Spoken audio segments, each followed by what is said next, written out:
ಇದೊಂದು ಸ್ಟಾರ್ಟ್ ಐತಿ. ಇದೊಂದು ಕಲಿಕಾ ಉಪಕರಣ ನಿಮ್ ಮುಂದೆ ಕಾಣಿಸತ್ತಿತ್ತಲ್ಲ, ಇದ್ರಲ್ಲಿ ನೋಡ್ರಿ 9 ತನಕ ಸಂಖ್ಯೆ ಅದಾವ. ಇದ್ರೊಳಗೆ ಏನದಾವು? ಚಿಹ್ನೆಗಳದಾವು. ಯಾವ್ದ್ರ ಚಿಹ್ನೆಗಳದಾವು? ಗಣಿತದ ಮೂಲ ಕ್ರಿಯೆಗಳದಾವು. ಇದ್ಯಾವ ಚಿಹ್ನೆ?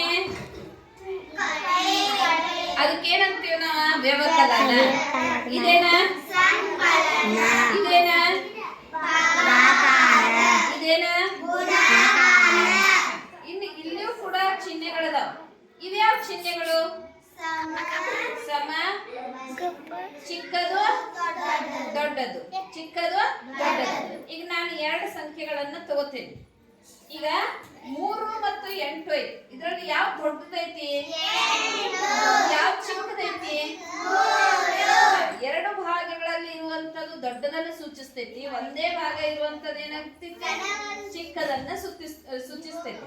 ಈಗ ನಾನು 8ರ ಸಮ ಸಂಖ್ಯೆಯನ್ನ ಹುಡುಕ್ಬೇಕಂದ್ರೆ ಯಾವ ಸಂಖ್ಯೆ ಹುಡುಕ್ಬೇಕು?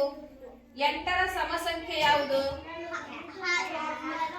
8ರ ಸಮ ಸಂಖ್ಯೆ ಯಾವುದು?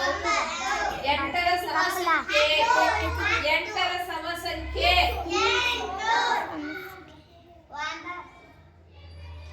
8ರ ಸಮ ಸಂಖ್ಯೆ ಯಾವ್ದ? 8. ಇನ್ನ 7 ದೊಡ್ಡದು ಚಿಕ್ಕದು ಆಗ್ತೈತೇನ? ಇಲ್ಲ, ಅವೆರಡು ಏನ? ಸಮಾದ. ಇಲ್ಲ, ಸಮಾದ.